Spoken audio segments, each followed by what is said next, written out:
playing with these niggas like, it's good, man.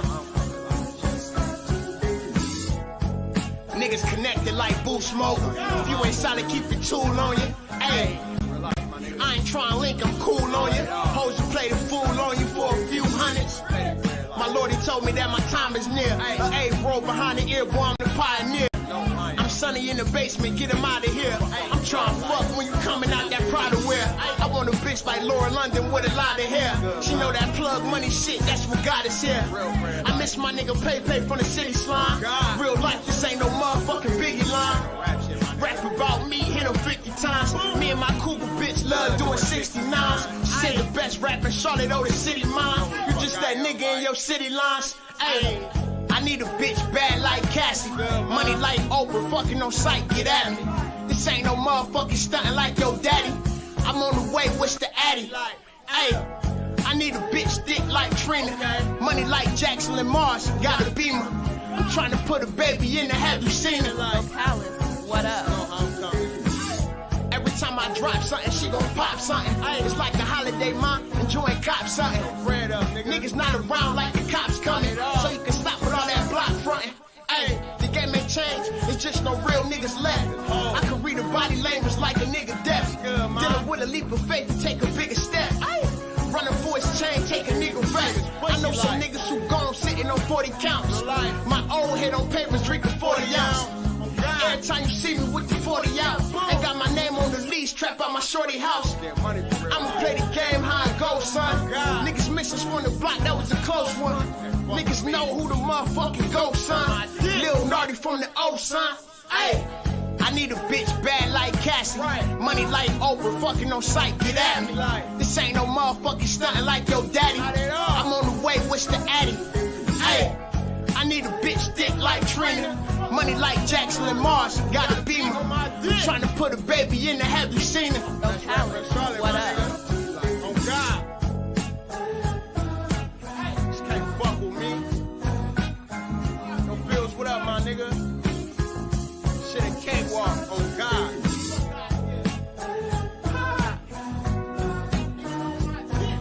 Hey.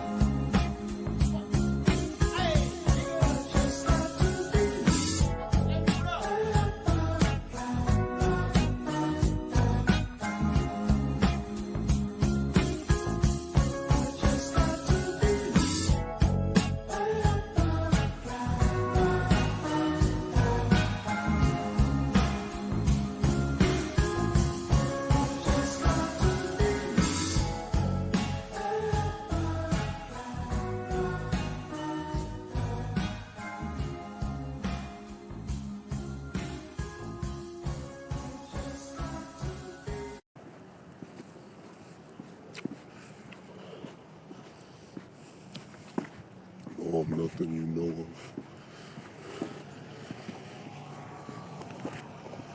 No, I'm nothing you know of. I was birthed in the briars.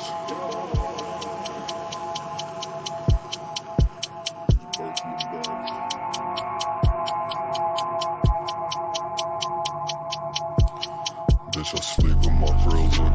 Roll over for payments. Getting pesos, my patience. I go get that paper. I must apply. I cannot fake it. If I never prosper, then you'll never make it.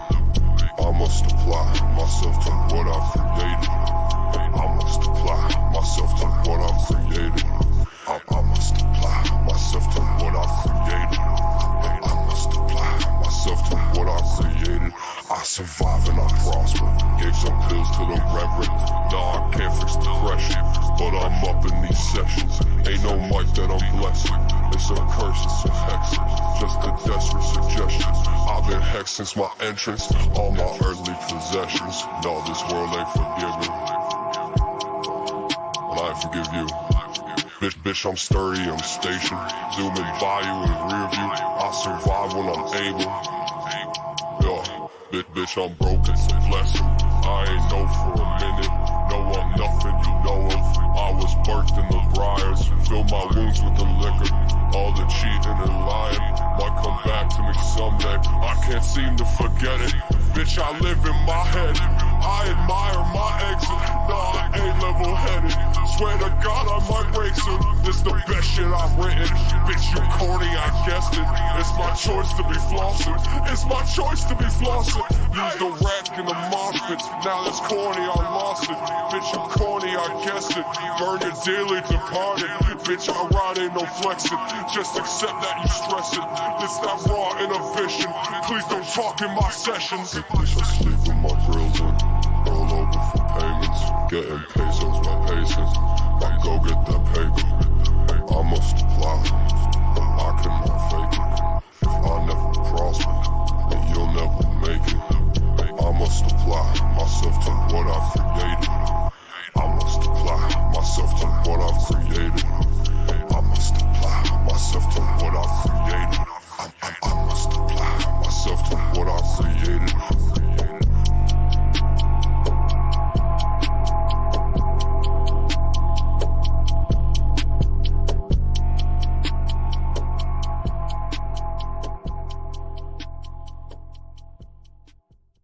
These niggas, yeah, Drake?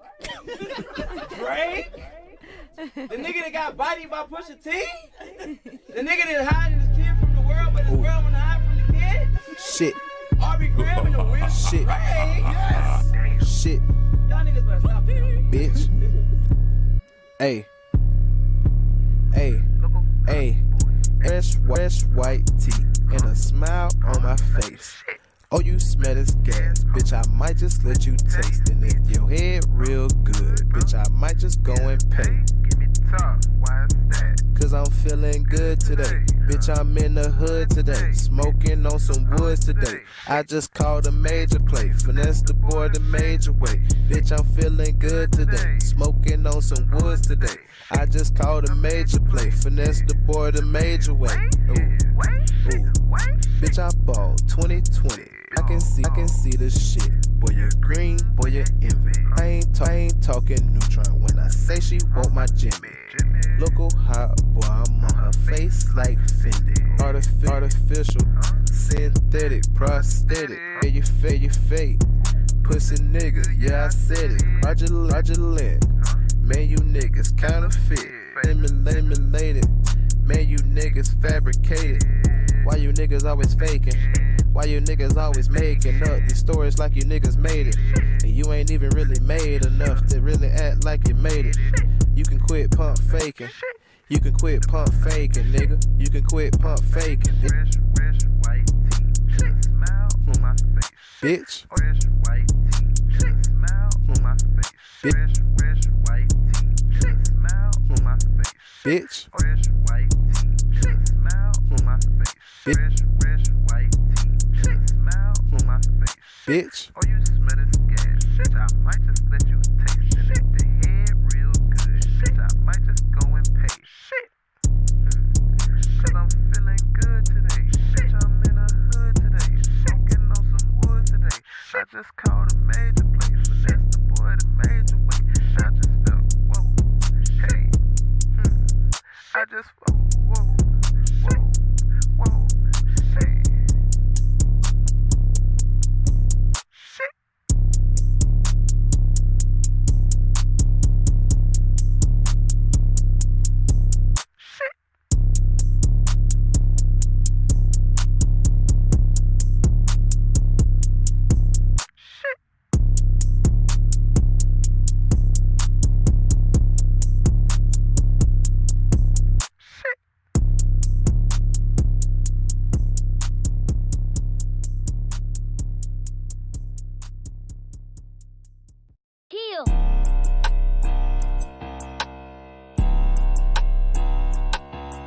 She want me to fuck on her face. I told that hoe it's a date. Hit me and set up a place. I'm finna set up a play. All of my niggas a gang. For you, I can't say the same. For you, ain't full of my brain. I see the tats in your face. Nigga, I knew you was fake. Nigga, I knew this was fake. I had to pave the way. I had to change the game. Some of these niggas knew better, but they still doing the same. 100 round clip and it spread like the rain. Came for the hoes, but I left for the drain. Came for the game, but I left with the bang. My coat is leather, but sweater is babe. And I'm late for the show, cause I'm blowing on dang. This is what I do when I do what I say, cause I'm front of the page when I'm not in the state. Niggas be paying for plays and they paying for pussy, but shit that is all I'm gonna say. Damn bad, hell all I had was the rain. But I always knew that shit was finna change. Fuck up my face unless you was the bitch from the top of the page and you just found a place and you ready to lay. Bitch, I ain't all about my pesos. Ho, get your pace up. I'm tryna lay up. She tryna...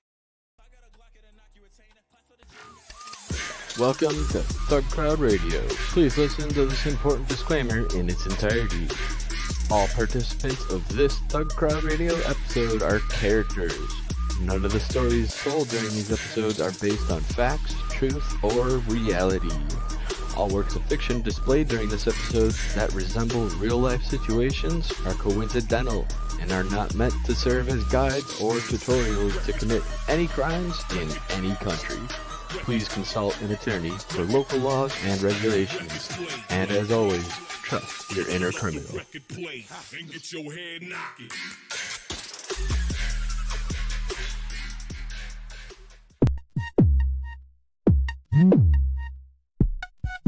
Did they change how they like show the fucking Abby's and voice? This is fucking weird looking. The music is playing. We're live. Yo, everybody. Let me turn this volume down. Hey, everybody. Welcome to ThugCrowd. What's up? What is up? That was an accident. Hello, John. So everybody, welcome. Thank you for listening to ThugCrowd. This is episode 46, where we're talking about machine learning, attack and defense. Definitely a hot issue we've talked about a lot over the time that we've been doing our podcast, as well as in Discord and other places. So we're definitely excited to have Metis on here to be discussing all the ins and outs of this with us and his experiences. Or would you like us to refer to you as K Hodges or Metis? The second one's fine, but thanks. Cool. Alrighty. So, I guess, how's everybody doing this today? How was your weekend? Did anyone do anything cool? I'm starting the job hunt process. Hell yeah. So kind of cool. I did some Java APK reversing for a thing, and it wasn't very fun. But it was interesting, the difference. Like one of the differences that I ended up finding was between decompiling between different versions of Java. It was interesting. So that was pain in the ass, but I got through it. Hell yeah. I played some CTF this weekend. Did some Hack the Box. I haven't done it in a while. That was fun. Yeah, we did pretty well on Hack the Box this weekend. Yeah. I'm glad it's out there. I've gotten rusty. I had 1 point because all my boxes were retired. So good stuff though. Got to keep it up, just like all your certs. Yeah. Get the CPEs for your CLSSP. Yes. Also, what is this? What is this graphic we have here? Oh, it's just data, vague data that's visualized.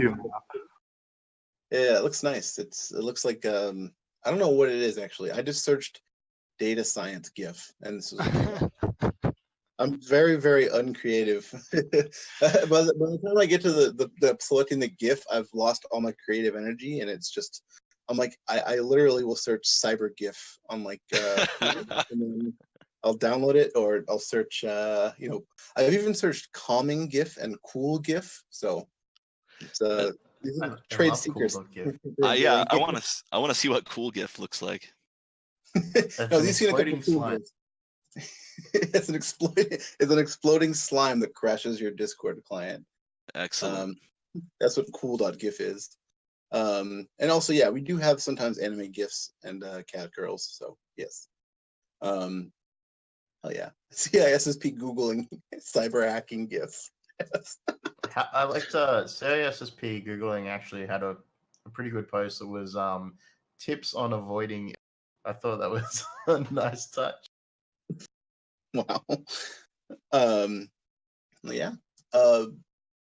So I guess we can just get right into it because we have a lot of news. We have a pretty lit looking show notes today with a lot of stuff in it to cover. So I guess we can jump right into it if anybody doesn't have anything to say before we go. So yeah, the show notes again. I'll just spam them again because I get lost in the chat. You guys see it, but there you go. And also in Voiceless Voice, where we're at. Kaboom. Alrighty. So, and thanks everybody. Shout outs to 0xc0000E9. You subscribe to Twitch Prime. Thank you. Alrighty. So the first story that we have here is, well, I guess, if we still had categories, I'd put it in the dystopian category. It's about the NYPD's new DNA dragnet. So the description is the department is collecting and storing genetic information with virtually no rules to curb their use. So this is interesting because this, there's the NYPD is always on the forefront of scary dystopian ways to police people. So they have been, I guess, doing things like knocking on people's doors and collecting spit samples for their DNA and collecting DNA profiles of people and asking them to prove that they didn't kill somebody. But the issue is that there's not really any oversight over how they store any data about somebody whose DNA has been collected or anybody who's been a suspect, because it is a new technology. And so clearly, I would assume there's an S3 bucket somewhere that's just called NYPD DNA. And if you guys search it, you can probably get a bunch of DNA samples. But I don't know. What do you guys think about this? I think it's funny that they were there's specific targeting in this. Like they mention areas of New York where it was happening, and not just all of New York. Or and that certain people were excluded based on a profile as well. Yeah, so it's definitely scary DNA profiling. But at the same time, I could see in certain cases that DNA profiles would be able to be built so you could technically, I guess, if you found a DNA sample that you're trying to search for a match in, you would kind of know roughly what kind of person they were, I guess, based on their genetic characteristics. But at the same time, it just seems like a really ham-fisted and unethical way to try to put this on people, because DNA evidence isn't an exact science, and there can be matches that are found that are not actually the person. And it's definitely really scary to think that, oh, your DNA was caught, killing somebody, and it doesn't matter what your alibi is. If your DNA matches, that's precedence over other things. And it's definitely a really scary approach to law enforcement. Yeah. The end result is also like Gattaca, right? Like Gattaca is the example of what happens when DNA goes. Wait, I don't know what this one is. The movie Gattaca. Oh, I've not seen that. Oh, okay. Basically, like certain people's DNA is given preference over others for like jobs and social systems and whatnot. And a guy actually fakes all his tests by getting a guy who's in a wheelchair to do his to get his skin flakes and stuff like that, and he has to vacuum every skin cell off his keyboard and then put fake skin cells down to fool the system. That you should see if you're interested in DNA dystopia, then Gattaca is a pretty. It's it's like one of those movies we study in high school. So. Yeah, it's worth pointing out that the NYPD has a pretty shady track record for stuff like this. Yeah, and the cops also themselves aren't taking the DNA test. Yeah. Want to commit a crime? Become a cop. Yeah. Taken sometimes they'll take kids into the cop shop and they're like, "Hey kids, who wants to get fingerprinted? Me. Fingerprint an entire classroom of kids.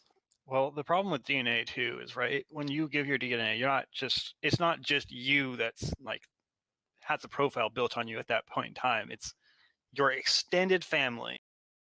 Right. It's the whole 23andMe, all that, there's Ancestry.com and stuff like that.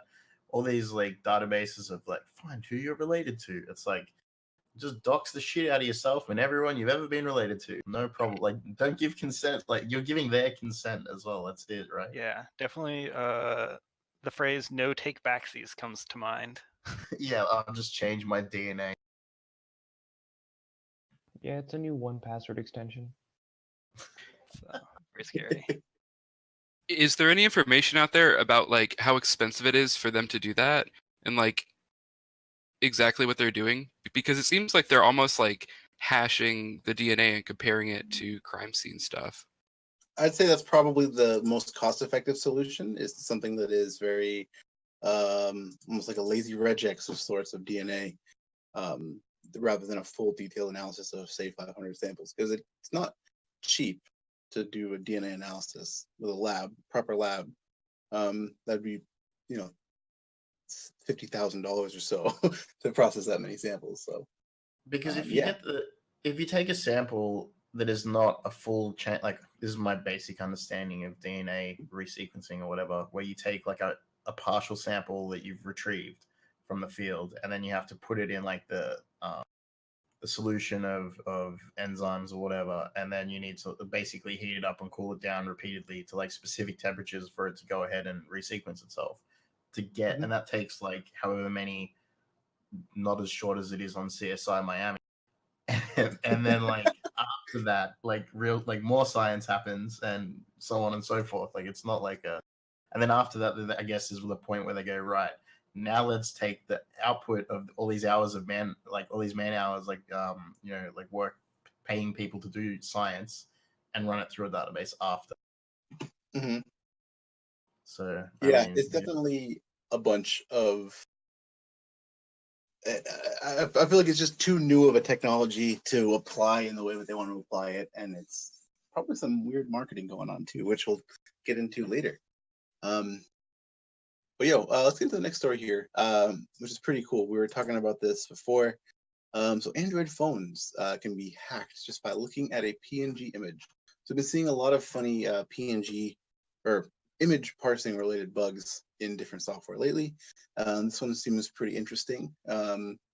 Basically, it's a heap overflow in the PNG codec and the way that it gets rendered. I've read a little bit of the diff where it's basically something to do with the color chunk in the PNG header, but I didn't get farther enough to sit and read all the Java, which I'm not very familiar with, about parsing PNG headers. But yeah, it's a null pointer issue, it seems, where you can write to the heap and control it through PNG.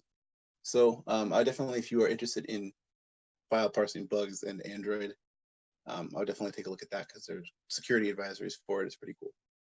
Wasn't there also a Chrome one for image parsing? Yeah, we saw. Hold on. I feel like I read something about that. But this week as well? Might have been last week. Yeah, I think I do remember seeing that, but I don't have the story off the top of my head. I was about to start looking for it, but I'm like, I'm not going to find it in Discord. Yeah, I mean, I think the most worrying thing about this is methods of delivery for a PNG to be displayed. That's, I guess, the most worrying thing. If you're writing a quality exploit, it's going to be pretty damn silent. Like, you're not going to see much.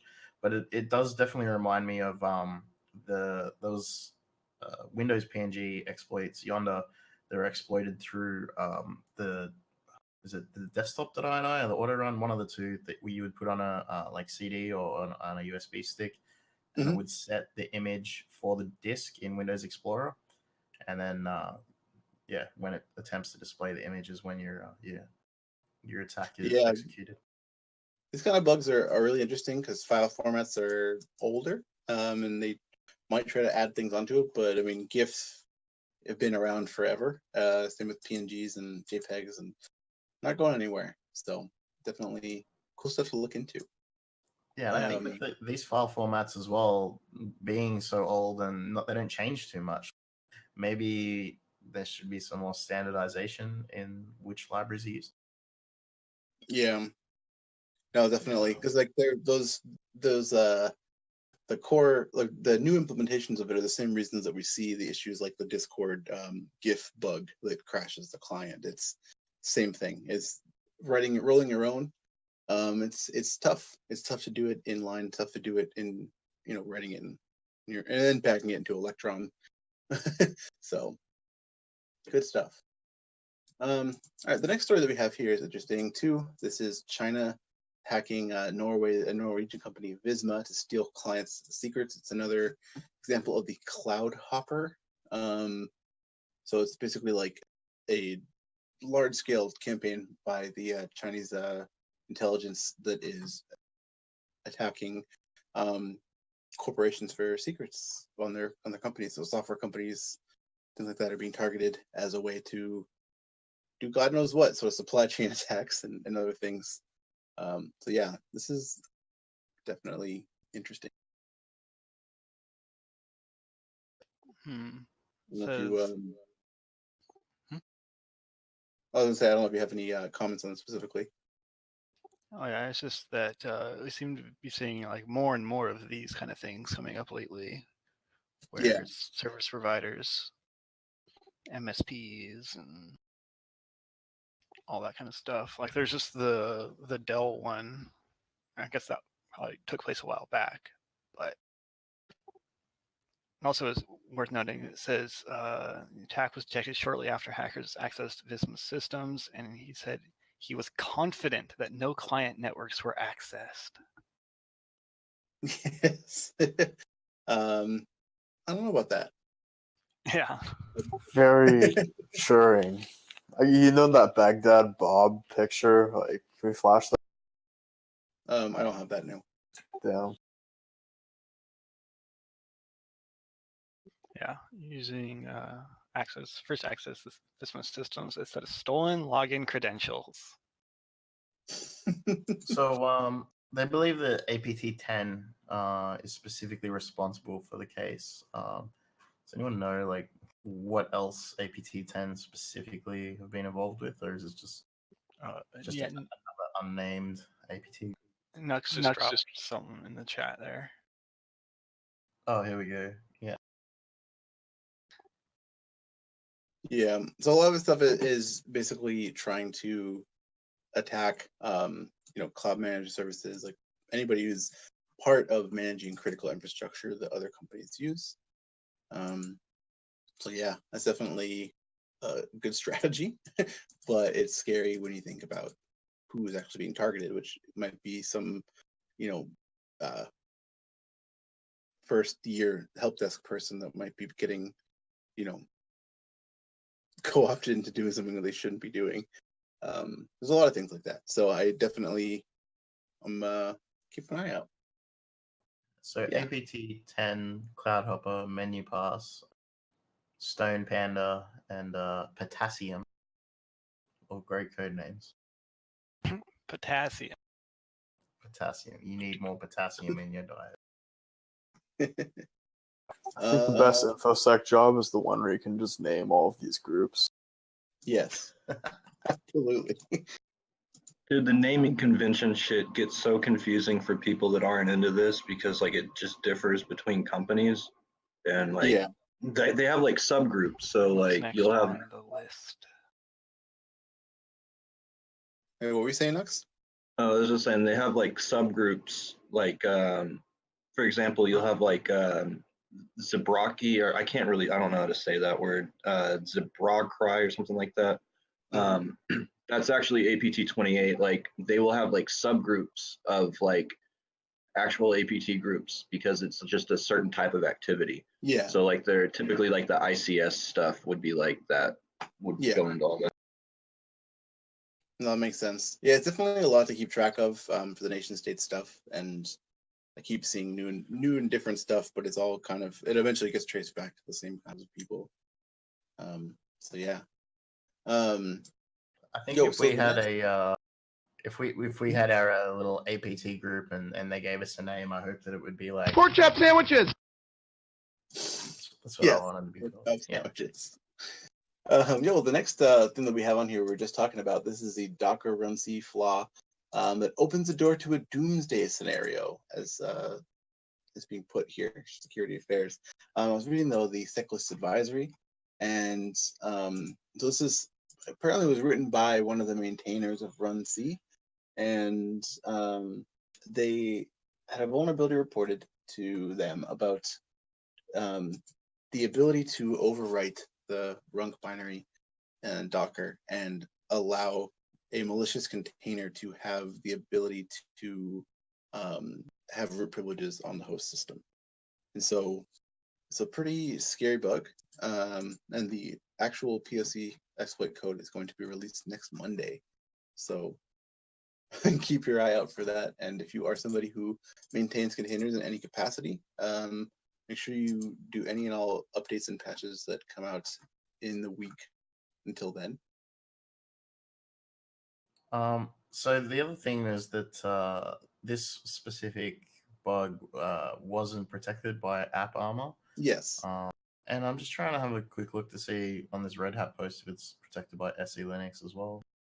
Yeah, it's saying that it wouldn't apply to it because the actual process that it's running in is in a container runtime process. So it's not spawning something new. It's running in the same context as the Docker container itself. And yeah. Right, yeah. So then no.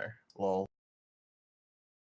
It's I mean, container adoption has been so huge, but I'm always weary of it. I feel like it's really cool, but I don't know if it's always necessary. Interestingly enough, I think that DCOS is actually already patched against this. Really? Yeah, they released a big security patch, I think earlier this year, and it I believe covers this as far as I know about this CVE.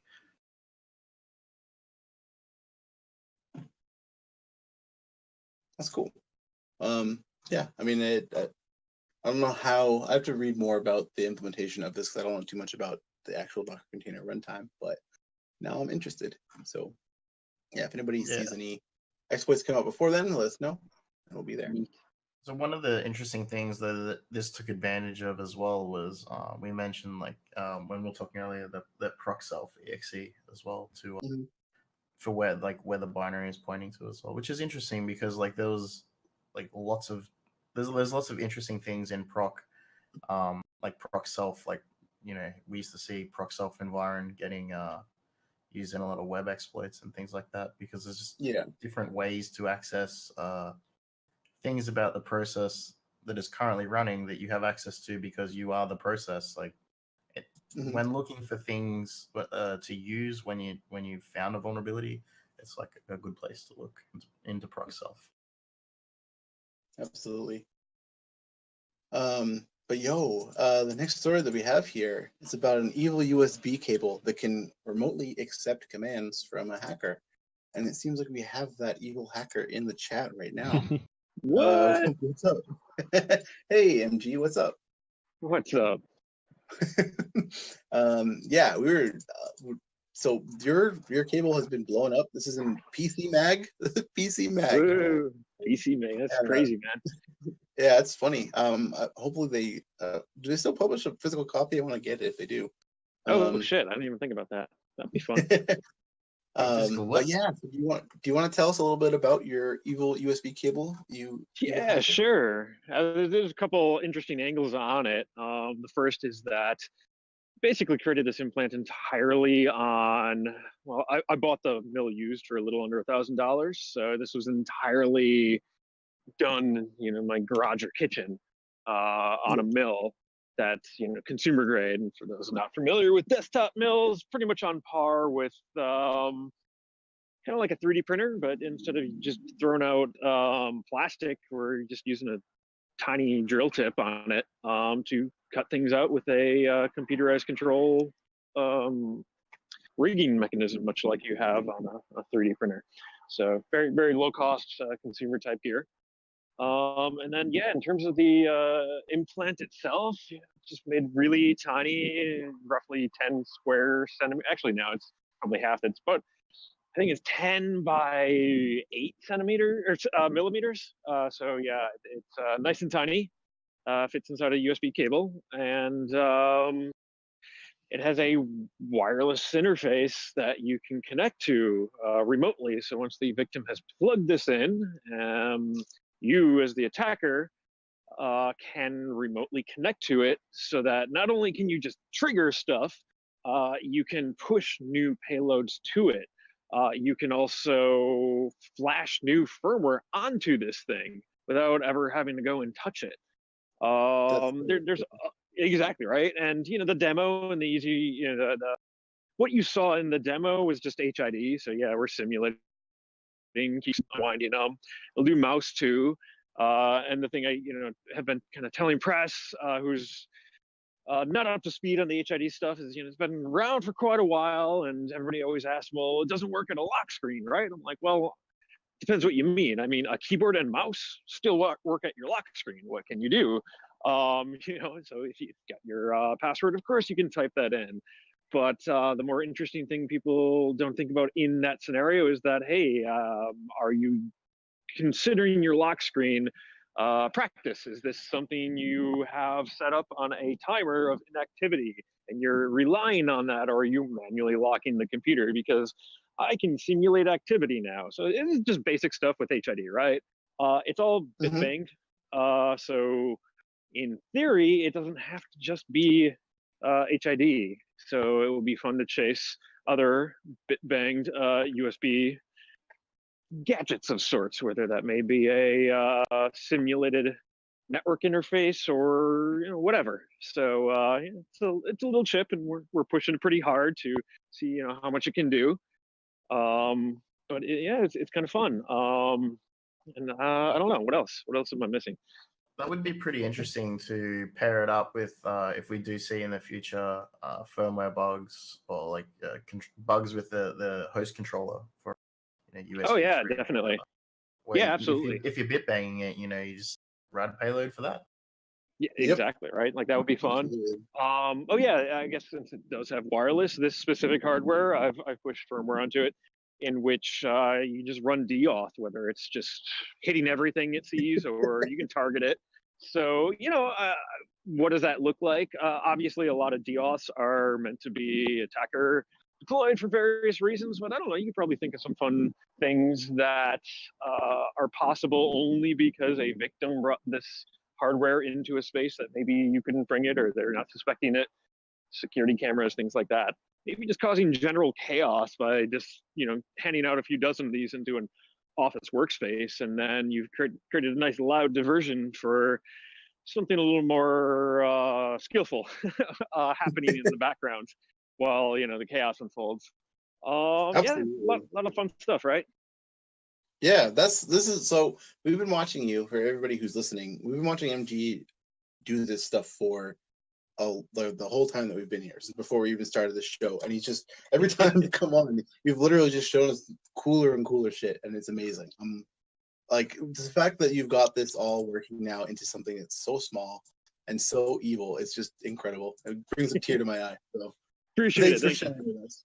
Yes, I'll keep doing it. So how long do you think it's going to be before we start seeing evil Uber driver attacks where people drive around with these things? That'd be fun. I mean, in theory, so there's a lot of attacks out there that are one click or something like that, and there's so many general hygiene things we've taught people of don't click it and you're cool. That I mean, well, here's your one click scenario, right? Like that's it. If you've got a one click, this turns it into theoretically a zero. As long as you know when to deploy. Much more targeted, of course. But another thing that been looking at certain, I guess we'll just call them one-click payloads that give long-term persistence, more than just what you've seen on stages, for instance. That would be very interesting to pair with this. So, I mean, how about like scenarios where there's like like if there's already a trusted like USB device? Because if you're bit banging and you're already emulating a different USB device and you can push new payloads, you could just iterate through until you find a machine's ID. Like I don't know how big the key space is, but like yeah, that's true. Yeah, you could find a machine potentially that's already accepted it, and away you go. I have no idea how long it'll take. That could be totally like unfeasible. I'm just thinking. I mean, it's an interesting approach. There's a lot in terms of people who have the USB lockdown. Even if you just after the fact figure out what they're on, and they've already had that cable, yeah, you can push new firmware up to it. And kind of another thing that comes up is, hey, what's the range on it? Actually, don't entirely know. I think I made it like 2 house lengths away, and it was still working. But you can it's Wi-Fi, so you can mesh chain it, or maybe stick a mobile hotspot nearby, so you can do this on the other side of the world. The sky's the limit. There's a whole lot of things, and these are very basic kind of standard things. Any red team kind of they've been using these techniques in general. So, how much storage do you have on the device? Like, how big can you make your payloads? Still working that out because the web front end could be in. We've been playing around. I think it started around like 50K, and we're playing around with like a 400K web front end. But in the current form, we got about a meg for everything. That the chip itself can be extended if needed. Of course, you need the physical space for that, which might not be too hard. But there's a few other potential features that I've been looking at along those lines if we're talking about extending it, which includes, there are multiple GPIO ports on this thing. So we can use them for physical triggers, whether that's self-destruct or whatever the hell it may be. We could put exactly right. We could put a pair on each end of the cable, so you can attack from either side. Interesting things like that, right? And do that dynamically. That's nice. What about like how much processing power can you expect out of this this heavy bad boy? Yeah, so that's the key. Is this chip is basically intended mostly for just doing the Wi-Fi, right? So in things that are timing sensitive, like HID, even in certain situations, you got to kind of consider the potential delays that pop up, and deal with buffering and just accounting for that. So it's pretty lean. I actually don't remember the exact specs, but cool. We're pushing awesome, this. Thank you for sharing this with us. For you. Yeah. On a quick tangent. One of the things I think is really powerful about this is the fact. Yeah. Oh, two of you were talking at the same time. Okay, shoot. Oh, good. MG, how mad will you be if we call this your Wi-Fi cable? I mean, I think it'd be funny. That's all I got. Nice. But yeah, dude, thanks so much for sharing this with us. We can't wait to see, what happens moving forward. Yeah, totally. This is definitely bringing down, like when you were talking about this like over a year ago, and this is like dreaming about making something that was as badass as some like NSA Ant catalog hardware, and you just like Hell yeah. It's so funny. I mean, I basically pick these ideas up whenever I get some free time, and honestly, I had about a month in between jobs intentionally to focus on projects. So that's kind of where this iteration came from, and I always got to throw some fun constraint in there. And this time it was like, I'm going to do this, but I'm going to do it entirely at home on like really cheap kit. And honestly, part of that was also just to force myself to learn things like learning how to use legitimate PCB creation software, which I haven't really done before, going through the milling process. And the cool thing about the mill is I could create a design and kick it out of the mill. Generally, you can do this in about an hour and figure out whether it actually fails or not. You can't do that with even the fastest turnaround shops, which, like a day or two to get them in your hands. So that was cool. I went through a couple dozen different failures just to figure things out. And it was fun. So That's awesome. A question you might not want to answer. Well, people are probably going to buy these and pull them apart anyway, just to try and locate. So in this, are you using like the origami circuit, like the foldable circuits, or is this all just on a PCB? No, this is just a two-sided PCB. So nice. That's absolutely an escalation of this process. And if we're going to go that route, what more can we do if we're going to extend the board space effectively to 3 times that, or just multiple layers effectively is what the origami setup is. And that could be a lot of fun. And in terms of revealing the contents and everything like that, honestly right now just developing it a little bit further so that it can become something that's actually worth putting out there. and I do intend on just making as much as possible open to the world. Like I'm not doing this to profit or anything. It's a fun experiment, and it would be fun to get into a bunch of people's hands. And the easiest way to do that seems to be selling it, and hopefully for as cheap as I can. Nice. That's amazing. Hell yeah, dude. Well, thanks. Good times. Oh, so hold on. Last question. So you plan on selling this, or you have? I wasn't sure what you had for sale. Yeah, I mean, it's not baked in or anything, and I'm on day 2 of my new job, so I kind of shifted around my available timing and stuff like that. But Yeah. my intent right now is to chase a couple different options for getting these made in ways that make it easy to put out there, whether I'm handing these out at cons or whatever. But there's a couple platforms that seem interested in handling sales and shipping and fulfillment, which I do not want to touch. Like that's Yeah. no fun, and it just takes time away, especially if I'm not planning on profiting from these. But yeah, I think that's kind of the route I'm going to go, is get those out there so that other people can pick them up, whether they're the completed cables or maybe little kits, because there's some interesting STC questions about a RF transmitting device. So yeah, a couple logistical things when you go from DIY hobby stuff to actually you need to put these out to the public. So we'll see what happens there. More learning for me, right? Absolutely. Hell yeah, dude. Godspeed. We Yeah. should. We have a bit more news to cover, so we should get into dive into that. before we. But yeah, we definitely we'll have a full day, a full episode one time on adversarial hardware, which would be awesome. Fuck yeah. So next news story, which is way less interesting now, is the new critical vulnerability discovered in a bunch of open source office suites. So some people were doing some testing. There's a couple of bugs that have been published, and they affect LibreOffice. So if you guys listen to RMS or anybody else who told you that you should download it, yeah, this is an issue. I guess. Can I just say? I was gonna say, like, fucking surprise, like. Right.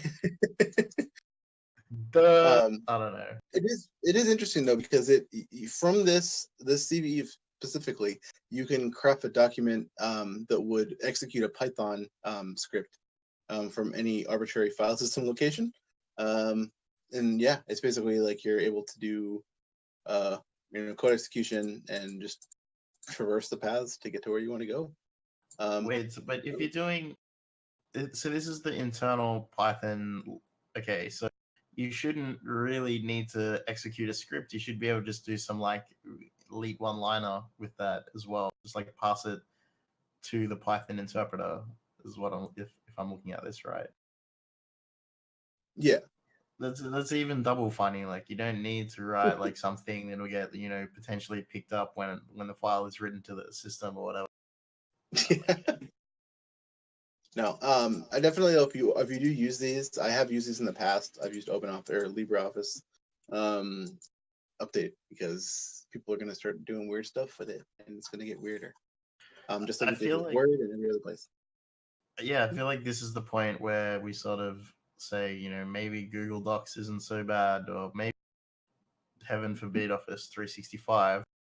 At least it's not, they've got to exploit your browser at that point. So yeah, I kind of wanted to just throw out there too, like for especially for like FSF stuff, like LibreOffice, there's not a lot of security people in those communities, and so as much as that sucks, like there's a lot of opportunities for people in our community to start contributing to those projects. Absolutely, that's a really good point. There's a lot of awesome open source stuff. Same with the Linux kernel. There's a lot of people that do that as well. But there are big open source projects, like as we saw with libssh, that are run by like a couple of people, and they have to triage everything, and they have day jobs and other things to do as well. And it's difficult to really manage something like this on the scale that their products eventually get used on. So yeah, if you are interested in helping out with that kind of thing, definitely go get involved. Do a pull request. Also find vulnerabilities. Hell yeah. Yes.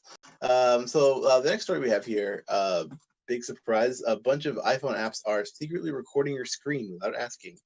And apparently Abercrombie and Fitch, Hotels.com, Singapore Airlines, a couple other people use a customer experience analytics firm, which sounds shady as hell, where they use session replay technology in their apps that allow people to record the screen and play it back to see exactly how the users interacted with the app and figure out if something didn't work.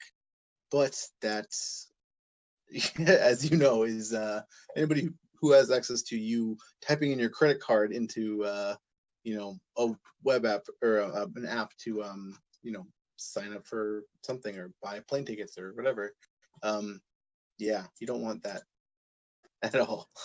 It's pretty interesting. Like, there's a lot of UX software out there for like web apps where you install by install I mean sorry you copy and paste one line of JavaScript with an API key, and it will track a user session, how long they stay on the page, where they go, where their mouse is, and it will create like heat maps and stuff, like where a user's mouse is and stuff. And I think that's basically what we're seeing is like these analytics that are trying to tell you that like, hey, your UX is being used as intended, and the customers seem to be able to figure out the app quickly and all that stuff. Which from a purely UX perspective, UI UX like look and feel type thing, that's all good. But the further implications of tracking all that data, I don't think these two groups are putting like two and two together here. That you're also tracking all this other stuff that's actually sensitive. You might want the information, but maybe add it to a testing group and have your like little test group that you've selected, like 50 people to come in and use your app for a week or something. There's a lot of stuff like this. Yeah, it just gets stuff like this gets rolled out where it seems like this would literally be for a focus group for studying. Doing like having like a control group and a focus group to see like, okay, does this affect the user experience? Do people think this is creepy? Instead of just like, oh, just backdoor everything and just put I'm surprised somebody hasn't found the screenshot somewhere, because there's been places like that where what was it? Which sketchy stalkerware app had a open directory somewhere where you could look at all the screen recording sessions, including the ones of the devs with their API keys on their phones when they were testing it. Like, yeah, it definitely gets out of control really quickly. And so if you are a software or UX person, please find other ways to track user experience and journey testing rather than just straight up screen recording all of them, because it's definitely a way to lose trust. Or people just don't give a shit. They'll just keep It would be downloading.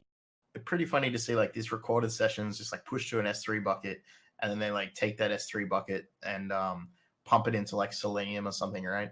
And then you just like start pushing your own like weird stuff into that bucket, and push your test pipeline. Like, this is like supply chain attack. Please get me. I do know that a lot of analytics are used in prevention too. So if you see a user who's like acting fraudulently, like you can sometimes, some companies, some startups pick up on habits that are often used by fraudsters, whether it be like an abnormal number of clicks or mouse movement or that kind of stuff. So sometimes that also goes into like fraud prevention and user profiling. Yeah, I think like straight mouse movements, for example. So like if your mouse moves directly from like one location on the screen to another without any sort of like curve, it's just like a straight line between 2 points. Like, that's a pretty clear indication that it's not a human. Like, show me one human that can perfectly move a mouse in a straight line. Yeah, absolutely. No, definitely sketchy as hell, and screw with them if you find that. The next one that we have on here is pretty cool too. Swiss government is offering a reward for hacking its electronic vote system.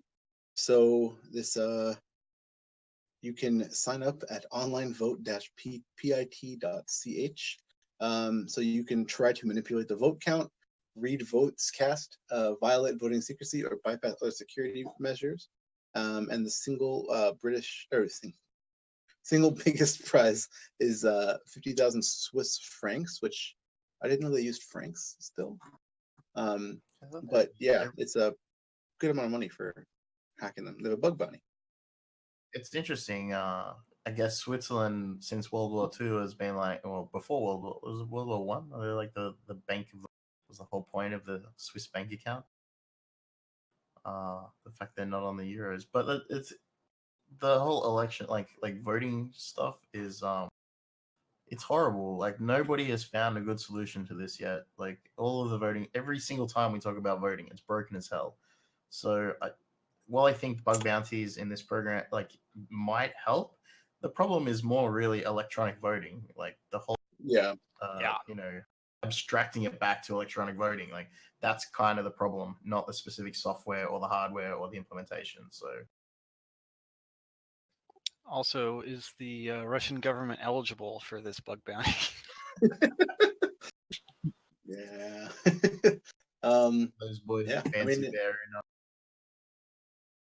Let's make check payable to Fancy Bear Incorporated. Yeah, if anybody wants to get down on it, though, I definitely want to check it out and see what you could do. See what the scope is and everything. But pretty interesting, though, I guess, as an approach to be that transparent about it instead of like other companies that'll give you cease and desists or assault you at a con. So good on them. The next one that we have here is also, or not also, it's something that is just another LOL fail. So this is internet connected industrial refrigerators can be remotely defrosted thanks to default passwords. So there's a Shodan Safari here where somebody found a bunch of refrigerators, industrial refrigerators that you could just kind of control remotely. And yeah, it's suck a Jin Yang. From Silicon Valley, the Guilfoyle hacks the fridge and he puts a message on it. It's pretty good. Oh, I've never seen that show. Sorry, I'm sorry. It's good. But the this is just another example of things that just please stop putting stuff on the internet with default passwords or no password at all. But I can check my Twitter on my fridge. Well, these aren't even about doing Twitter. This is about remotely managing fleets of giant industrial fridges, which would make sense. You know, internet connected things, fine. Internet, fine. Firewalls, VPN tunnels, fine. Just open on the internet with no password and a web app to do it too is just bad. So I think that the thing is that like if you took this away from produce like fridges for produce and you started looking at environmental control systems for like data centers and stuff like that, they're sort of a little bit ahead of the curve. And I feel like it's sort of the same industry. Like it's like refrigeration being the industry. So like putting maybe if these companies that are trying to build like, you know, food freezers, walk-in freezers and stuff like that, maybe if they start looking towards like other areas of refrigeration. Like there was actually, I don't know, I was having a look at a refrigeration design app that helps you design like, I don't know, cooling and heating and cooling systems. And like the quality of the software was like very low. It looked like it was written by like a 13-year-old kid that was like someone's son. Like, well, my son can write programs. Like, ooh. You know, so that's not always the best thing. Like, maybe refrigeration in Scratch. Yeah, exactly. Like, maybe you should kind of look at where they're doing it correctly, which I hope they're doing it correctly in most like environmental control for like DCs and whatnot, like water pressure and like water cooled systems and things like that. But I don't know. Yeah. There's definitely a lot of work to be done in this for any industrial controllers, PLCs, things like that. So, but yeah, definitely interesting though. This one is something that I've been trying to wrap my head around for a bit. The next one, it's Russia is going to disconnect from the internet as part of a planned test, where they're basically going to try to have their own intranet. And filter all traffic and reroute it back to Russia. And this involves reconfiguring every ISP to have all internal Russian traffic just be a thing that'll just be redirected into like whatever Russian data centers they have. Apparently, they've built their own local backup of DNS, which is the thing that everybody suggests you do, and I'm like surprised they actually did it. Yeah, this is really weird. I don't know if anybody has heard any more about this or understands why they're doing it. Yeah, they're doing it essentially as a kill switch, just so that way if they come under attack, either over the wire or in general, I would imagine they'll just pull the plug. I mean, at least that's the idea. Like they know they're going to get retaliation. I think it's interesting that Yandex are supportive of it. Like from what I understand, like Yandex being the Russian, like all the smart Russian people end up working at Yandex. Like so it's interesting that like someone that large would be like, oh yeah, this is totally cool. But I suppose from a business perspective, it gives them like better ways to index and things and like redirect to Russian only services where I guess they have more control, more profit, I suppose. Yeah, it seems like counterintuitive towards what the internet is about. I mean, I don't know. Very China-esque. Yeah, but I mean, even China hasn't done exactly this. There's still access to some stuff. It's just weird that they would try to redirect as much stuff as possible back into Russia. They want to do 95% of all internet traffic. I mean, the intention of that is, I believe, solely just so that they don't experience issues with routing internal to the country once they pull the plug, so to speak. So, I mean, it would be speculatory to state otherwise unless there's anything out there that proves or disproves that theory. I mean, it's kind of a necessity, though, right? If you're going to pull the plug from the rest of the world, you have to be able to route everything internally, or it's all just going to go nowhere. Yeah. I feel like this could, like based on what we saw with attempting to block Telegram, I would say that lots of data was gathered during that is potentially being used here to sort of gauge like what actually happens when we try and start cutting off large chunks of the internet, because like we saw people couldn't access all kinds of like things because they were domain fronted, like domain fronting Telegram. So considering how poorly that went, they obviously got a lot of data, but I don't think that the first few tests, at least, of this are going to go very well at all. I can see, I'm speculating we're going to see like a lot of news articles come out with like failed tests. Yeah, I mean, if that news makes it out, but it's just like every time someone's tried to block like Amazon from their life or network or whatever, and it just goes super, super poorly. Like Akamai or something, just like any major CDN, it's like, all right, well, there it goes. Yeah, there's an article someone wrote about trying to go Amazon free for like a month. That's a experiment. They're like, I just can't. Like, you can't use the internet. Like, it's actually impossible. Yeah, like going Google free or something as well. Like, it's just some giants that you can't avoid. Yeah. I mean, I can go LinkedIn free for my whole life. That'd be pretty sweet. So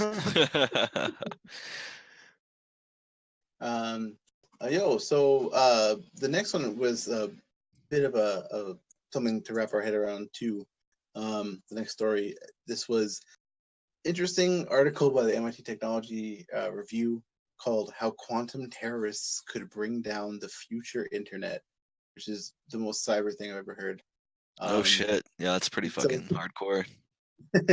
So this is actually really interesting, though. I guess from an implementation perspective, the model that they're using or describing for data transfer on a quantum-based internet would be by transferring data through quantum entanglement, which would be, I mean, wouldn't be that good at explaining quantum entanglement, but it's basically like data or like particles that are linked like across infinite distances that are able to have their data like mirrored, basically. So you'd be able to just instantaneously transfer data. Pretty cool concept.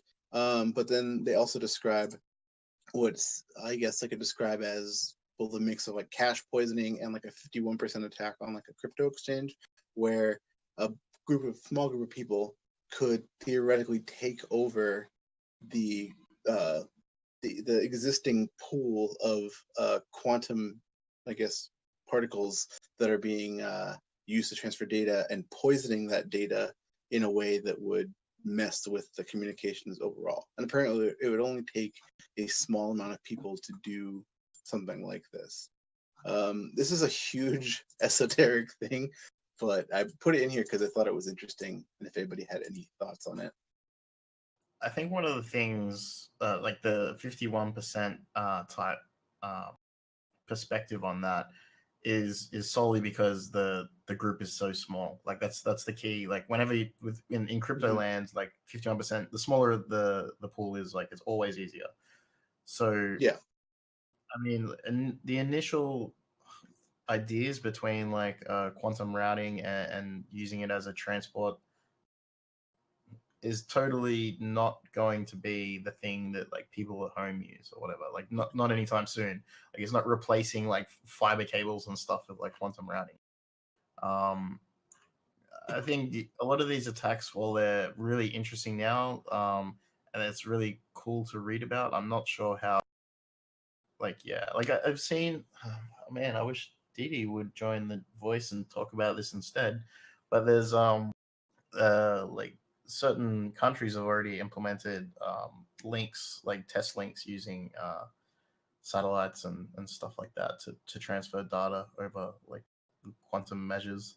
So The most interesting thing I found about this article is like MIT Technology Review is a somewhat respected publication and archive, right? This is an academic paper, and like they titled their academic paper "Quantum Terrorism." Like how hype can you get? I think it's Yeah. ridiculous. It's nearing like could be generated by some like shitpost bot. Like Yeah, no, it's nearing that territory. But I would definitely describe it as, I guess, terrorism. I mean, the same thing as if you're trying to poison data sets for network. I mean, that's pretty heavy. You know, if you're doing that anywhere else, yeah, like if you're doing BGP routing, if you're doing like poisoning on like an IX, like an interexchange router, like stuff like that. I mean, that's definitely nation state level stuff. But this is something that supposedly with this model you could do from the comfort of your own home. So it seems pretty interesting. And it's the first thing I want to get on is like I'm gonna need me a quantum NIC because I have no idea how to access any of this. Yeah, and we were talking about like layers of abstraction earlier. It's like this is another one of those things. Like the fewer people understand something, like the fewer people there are to secure that thing. And it's where shit gets really interesting. I think the key. We were talking about earlier, like how. Sorry. You know, we're talking about like how implementation is always going to be like a weak point, and so it's, no matter how good the technology is, like if whatever you have on either end is bad, then everything is bad. Yeah, so they like build these like crazy things that are like inspecting photons and like doing the quantum encryption for like if particles have been observed. But then it's like if the message gets through, you just like bit bang the firmware and it's all yeah. Like Hey, qubit bang, sorry. Before we go on to the interview, Coldwater, are you here? Oh wait, never mind. She says her current mic is broken. Never mind. No worries. Next week when we come back, we'll try to get Ian to talk to us about the Docker container escape because she's apparently been playing with it and it's awesome. So I'm excited to hear about it when we have the chance to. So tune in next week and we'll discuss the ins and outs and hopefully we get to play with it as well. But it's almost 10:30 here. Guess quickly, the last thing on here was the Adobe Reader patch stops malicious PDFs from basically calling home through network. So rip to everybody's PDF payloads. And then should we paste this Docker escape POC into the stream chat? Just come in. Oh yeah, let's do that. Dropping 0 days. Here we go. It's like a 3-day by now, but yeah, the git commits 5 hours. Take a look at that. We'll definitely play with this. Like this has only been out for 5 hours, so cool. Cloning this right now in case whoever. Hold on, I'm just gonna spin up a voiceless voice Docker container. What's that? Oh hell yeah, dude, do it. Hold on, I'm actually trying to clone this right now too. We can clone this and play with it literally. Here we go.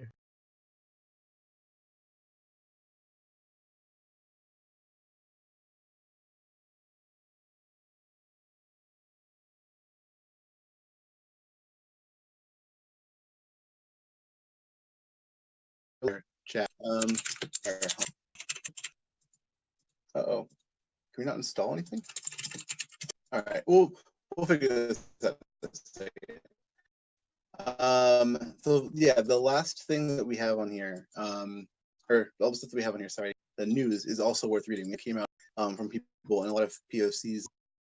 Haven't got a chance or show notes. There's a lot of awesome stuff delivery. Exploits, POCs, write-ups. So definitely check. So yeah. Cool. Okay. You're probably in the middle of lag, but we're all good. Yeah. Oh, am I lagging? Yeah, your voice is Crap. breaking. I'm sorry. I was just saying, read all the cool stuff. So you were saying, read all the cool stories in our show notes. There's some cheat codes and all other cool stuff at the bottom there. And yeah, that's the stuff that we have been talking about this week, but we don't have time to talk about on the show. Hell yeah. So, hold on. Am I still breaking up? Yes. Very much. You are Yes. a robot. 1 second. Sorry. He's still trying to make it into the second. You lagged out when you said that too. I'm just gonna quickly change the region of the server, and we'll do this again. Boy. Let's try Can this you all hear again. me? Hello. Hello. Hi. Tank. Come in, Tank. Very much better. Awesome. Operator. I don't know what happened there, but yeah, I probably look at the wrong PNG on my phone. Didi just joined. Do we want to talk quickly about the quantum stuff again? Really quickly? Sure. Yeah, absolutely. I'm gonna try to set up the Docker container escape on the spot. Hello. So, hello. Comrade, tell us about this quantum terrorists bringing down the future internet.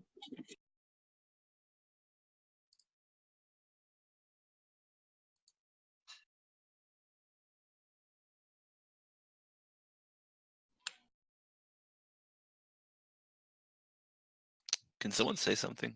Oh, there we go. Okay. I just didn't know if so it kind of lagged out, and I restarted Discord, and I didn't know if it was broken or not. I restarted it too. Does mine work now? Yeah. It does, yeah. Sweet. Yo. Hi. Wait, so hold on. CIA, DD. Yeah. Are we discussing quantum today, right now? I don't know. Sure. Anything you want to say about it? Well, I'm a physicist, so I worked on that stuff for a long time. So like the article that we're talking about was I linked through here where it's talking about different attacks on the new internet, or the future internet that will be quantum based. Did you have anything on that article? Well, I mean, everything is encrypted. All the information is encrypted, but it's transmitted to the internet. And when you can decrypt that easily with a quantum computer, that's a big problem. So when you just look back, for example, to World War II, one of the most decisive factors for the Germans to lose was was the cracking of the Enigma code with that Enigma machine. I don't know whether you remember that. Yeah, So yeah. the most famous mathematicians of the time, Turing and that Polish dude and a bunch of others, that they were coming together in England and in other places to crack that code. So that was very essential to win the World War II against the Germans, the submarine campaign, because that was very efficient. And when you knew where the submarines were heading, you could just wait and take them out. So that was very efficient. And the Germans had no clue for a long time that this was happening. So you could see that mathematics solved a big problem in a world war. And that could very well be for the next World War, when we look at like World War III or so with China. I mean, you see there's a conflict with China brewing in the South China Sea. And same scenario, you know, where you have submarines and boats and trade going from China to all over the world, you know, so that it's a very likely scenario that something happens in that region. And when you look at communication between like the US headquarters and a boat or a submarine in that area, you have to communicate with them. And that communication is encrypted. And when you can crack that easily with a quantum computer, then you have a problem. Or when you can just paralyze the computers or the internet because you can crack all the encryption easily and quickly and efficiently, then you have a very big problem. You know, all our communication is via satellites and cables and internet. If that doesn't work, I don't know. I'm skeptical. If you look at all the quantum computing research, you know, you've got the computers. What's the biggest number they can factor at the moment? It's like 200,000. They've got to cool these supercomputers or these quantum computers to like 273 point something Kelvin minus, and they can only do it for a couple of milliseconds. Like it's an extreme expensive cost, and they can only run it for, you know, not even a second. To factor something like, let's say, a PGP key, it's going to take, I think it's like 17 weeks of constant work. I don't think we'll get there. Probably the next 500 to 1,000 years, we might get there. No. You live in the past. I mean, these millikelvin. I kind of fall in between you guys. I think I don't think we're super far off from that, but I don't think. No, you live in the past. I mean, this like with the millikelvin, that's a traditional concept we have with quantum computers, and that is old. You know, that's the problem, to get it very cold, and then you have to shield it. Like there's like 10, 20 shieldings around that computer. And it's very, very sensitive and very expensive, and it's a pain in the ass. But that's a long time ago. I mean, that's what you see. No, I'm talking to like today. Like today, the biggest number that they can factor is under 200,000. Well, listen, this is old. What that picture with that cryostat, that millikelvin, that is old. You have now, when you look at topological materials, you can do that at room temperature. Okay, so you can do that now at room temperature with topological materials. What used to be done at millikelvin, very unstable. And these qubits, they're just, you can just maintain them for a very short period of time, or with, you know, trapped cold atoms and stuff like that. But when you do that at room temperature, that's a whole nother story. So, and we have that already. It's working. And once you are there at room temperature, then you can develop it much more rapidly than when you have to deal with these millikelvin cryostats. Cool. Well, that's a good insight, I guess, into some quantum stuff. So How did you go with that the Docker stuff? Oh yeah, look at Voice's voice. I'm currently trying to just get it set up. But yeah, we'll be playing with this as we do the interview. But we should definitely get into the interview now because it's a little past 10:40.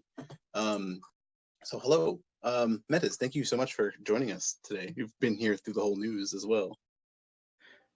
Yeah, it's been awesome. I'm a huge fan of the show, and so I was like, "Hey, I did something like moderately interesting. I should see if they'll like have me on for my CISSP." CLSSP. Ah. CLSSP. We have to make that very clear to everybody who's listening. Any lawyers? Thank you. But yeah, we would. Yeah, I mean, we talked a bit. Sorry, I literally just like choked on my own words there. We talked a bit about the stuff that you've been working on, you've worked on in the past regarding machine learning, and I guess we should just get into the whole process of what you've done. I guess. Do you want to introduce yourself a little bit first, though? Sure, yeah, and then like I'll kind of go over like a synopsis of kind of the story of it because I don't know, I think the story of it's actually more interesting than the actual software in the end. Okay, yeah, absolutely. So I'm not like an infosec expert. I'm like a security hobbyist. I'm just a developer, and so basically I got a job from a security con. I was like playing CTF and they came up to me and they were like, "Hey, like we need, developers." So it was something of a startup in Florida, and like it was a very cool situation because they were basically creating this R&D team and they were developing this like piece of ML like big data software. And the CISO and CTO of that company was like a mad scientist. Like he was very old school, like Hack Miami type guy. And our whole team like sat in his office and we just hacked on stuff. And he would kind of come up with like crazy mad science ideas and we would just start executing it for whatever, crazy proof of concepts he had. So we were building basically blue team AI. And I'll go into kind of how that works, but it's basically like, SIM analysis, endpoint heuristic analysis, like very simple algorithms. I played with TensorFlow in the past, but I'm not like a data scientist. I'm like a high school dropout. But, we ended up kind of figuring it out. But he had this idea for attacker AI. Because, he was into cyberpunk and I was into cyberpunk. So we start chatting about like, well, we have this blue team AI, we can train it against this red team AI. So I like stayed up for 2 or 3 days and, hacked together a proof of concept and kind of came back to him like, hey, I have a very loose proof of concept for a reinforcement learning based sort of attacker thing. So he's like, oh, that's super cool. It goes to the directors of the company, and they were like, yeah, we really don't want our respectable cybersecurity company to have anything to fucking do with this. So I had the code. I was like, hey, can I like open source this?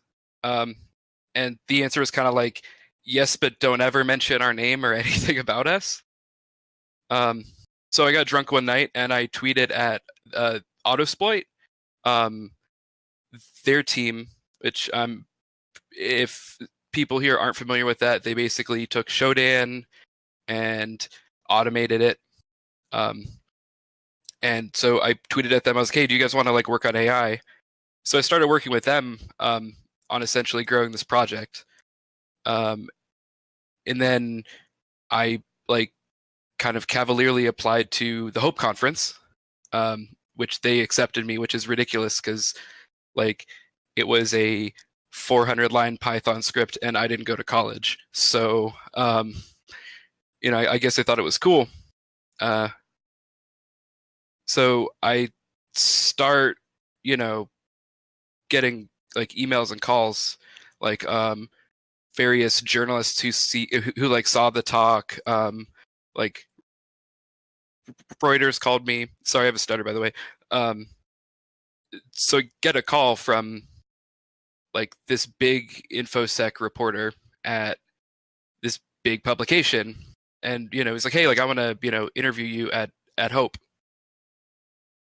And so I'm like, yeah, cool. So we start talking, and he's like, so this is like really scary, and we had all these crazy ideas, like like cloning itself and autonomy and things like that.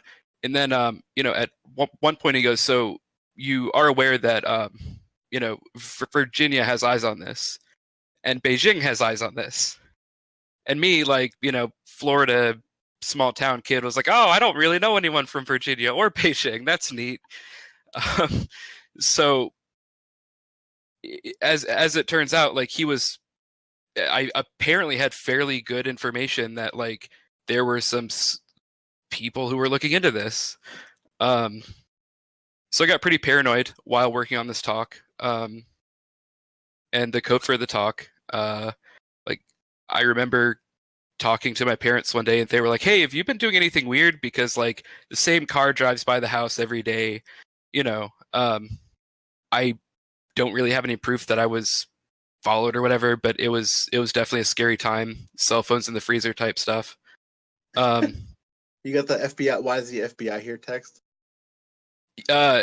Not quite, but yeah.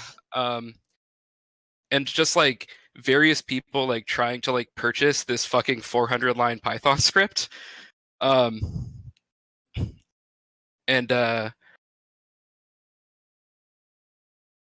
oh, also like the day that I had that call with that journalist, I took it at like the top of our parking garage at the office, and I had told like some of our people on our team that I was taking this call.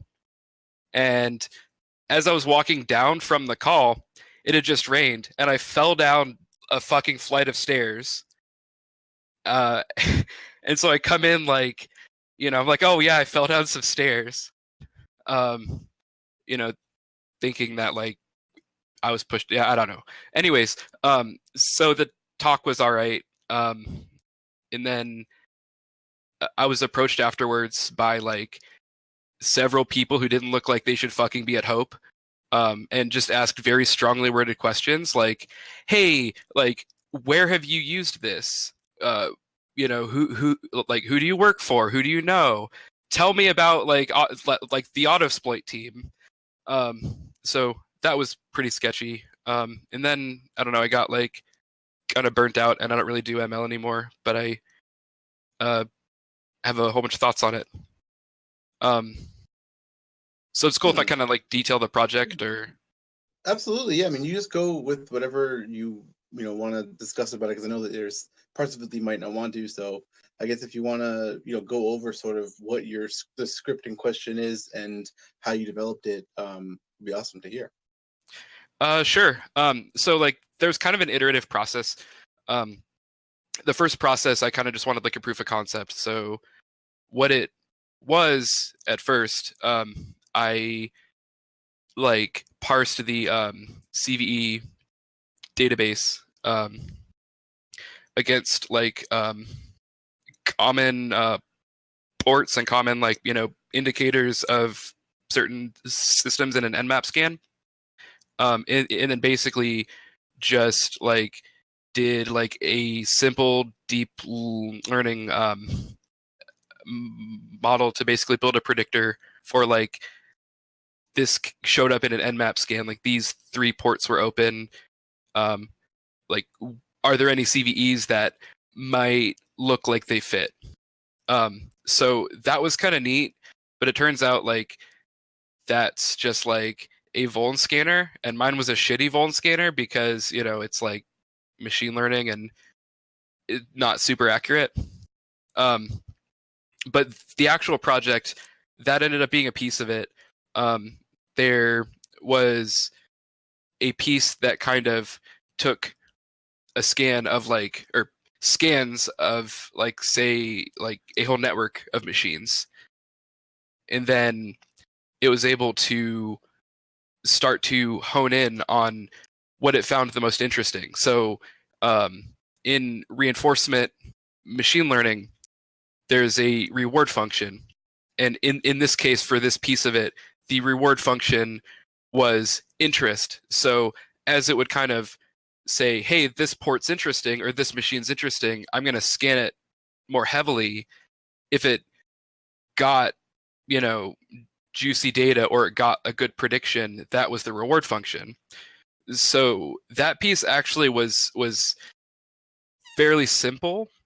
Like it was definitely not any like high-end AI, but it was actually fairly effective. You could give it like a handful of like machines, and it would like hone right in on anything that like had IIS on it or had Tomcat on it. And then from there was a fairly simple RL piece that knew a small handful of metasploit attacks, and it would basically get a reward in simulation for predicting the correct attack against its target. So those pieces combined, it could solve Metasploitable 2. The first iteration of it, it could solve it, God, I think in like 2 or 3 minutes, and then eventually, and then eventually it was solving it in like 40 seconds. I think the the clip was that we showed at Hope. Admittedly, that's like the easiest like capture the flag ever. So yeah, still that's like a tools speed run of like like a CTF. That's insane. Yeah. But ultimately, like the thing that we kind of found from this is like in actual practice right now, I don't think that this is production ready. I mean, I'm not an expert on this, but I just can't see ever wanting to use something like this over an automated Python script. Yeah. So one of the questions from the chat is, did you use any other ML techniques or just reinforcement learning? So RL was just a piece of it, and it was a very small piece of it for kind of the honing in and then choosing attacks. The sort of bulkier ML piece was so first it was a linear regression model. So that's more like traditional predictor type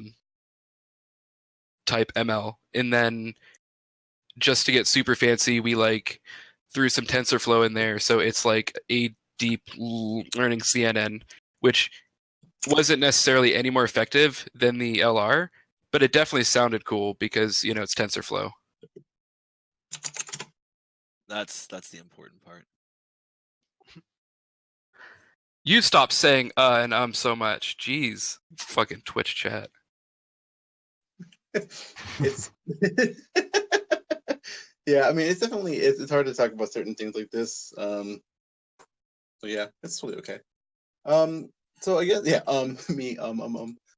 so I guess let me bring up notes here real quick. Sorry about that. So I guess, what are the sort of concepts that you apply for somebody who's like, because I personally don't have a background in machine learning. I think I installed like TensorFlow, and that was as far as I got. So I guess, what are some of the methodologies and ways that you're actually implementing these for the layperson? I guess that you could describe for us. Just I guess, what are the sort of concepts that you're using to be able to actually solve a CTF? Sure. So I kind of want to preface that by saying, like, my whole reason for giving the talk and things like this is to kind of put out there like this is fairly easy to do.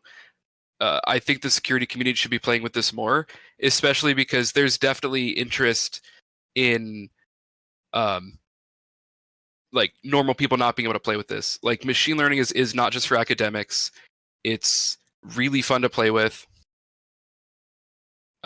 Anyways, so as far as different techniques, there so for TensorFlow, there is a Python library called Keras, and Keras kind of provides an abstraction of different things that you can do. So there's different algorithms for different things. So for instance, there's classification is kind of a common algorithm, or a common sort of application, I should say. In the case of security, this would be like this, this activity on our sim correlates to these potential attacks. So you're classifying something. So that is supervised, which means that you need a data set that's already been classified. Image recognition would also fall under that. And then you have regression, which is like a scoring system. So in this case, we used regression for the interest scoring. So like this machine looks 20% interesting. This machine looks, a score of 200 interesting. That can be unsupervised and based on sort of information as it trains. And then there's sort of the more interesting one is reinforcement learning, which is what's being used right now for like OpenAI to play StarCraft and to play Dota 2 and things like that. And that's sort of an iterative approach where it's given a series of decisions, and over time it learns certain pathways based on the current environment are the best pathways. And that's the piece that's, in my opinion, most interesting, because the applications to offensive security could potentially be very useful. What I built, or what my team built, I should say, is very much so a proof of concept of this. It knows as much, shell, as much like MSF as, your first tutorial on how to solve like a CTF. But yeah, potentially in the future, if you can simulate an environment of machines and generate different environments as it trains, potentially you could build a reinforcement learning model that would be able to say, I've kind of seen this before. I think that I need to, hit this port, or I need to inject into, this such and such. So those are kind of the three common machine learning applications. Yeah. Okay.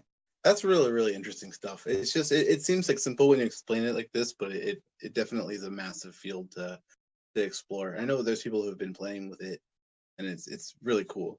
But now the one thing that I was also interested in, because we actually had a discussion about this the other day in chat, was about defensive machine learning, because we had talked about different approaches that you'd have to take, but also I have no idea about machine learning concepts really as a whole, so I was only able to offer so much. But I guess, do you want to get into a little bit about the defensive side of things? I mean, it seems like the way that you are classifying attacks and adapting to them is you can kind of see how it would play out, but I don't know the specifics, and I wanted to kind of go over that. Yeah, absolutely.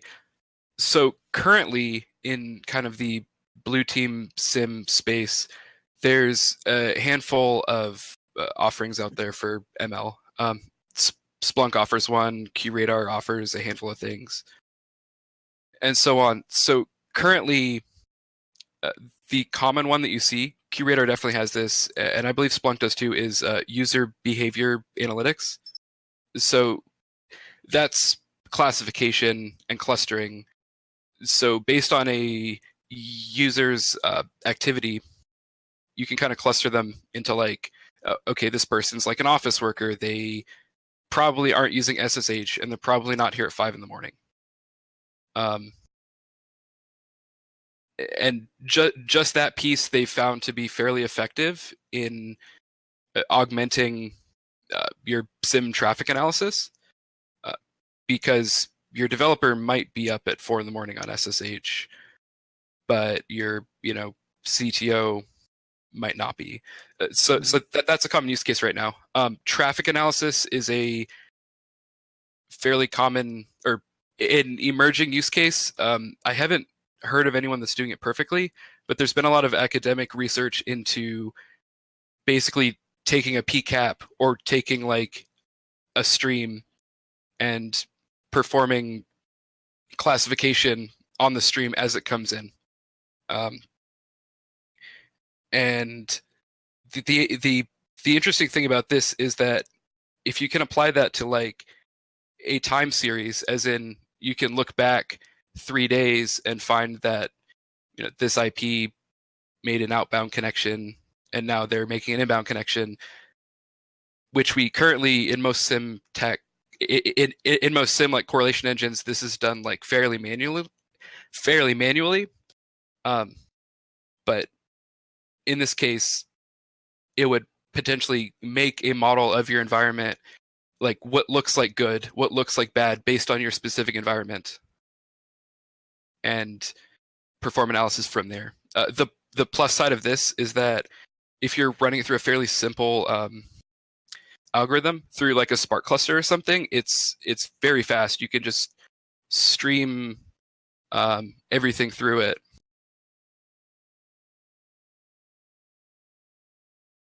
No, that's really, really cool though, to be able to have some sort of different classifications and then being able to sort of tweak it in a way. Because as you're saying, there's like use cases for stuff where you don't want to have like a red alert on something if it's somebody doing something that's like out of band or not normal. That's a really interesting use case for it for sure. So some kind of interesting applications that people have done as far as research. Endgame has a product, well, an open source research thing called the Malware Gym.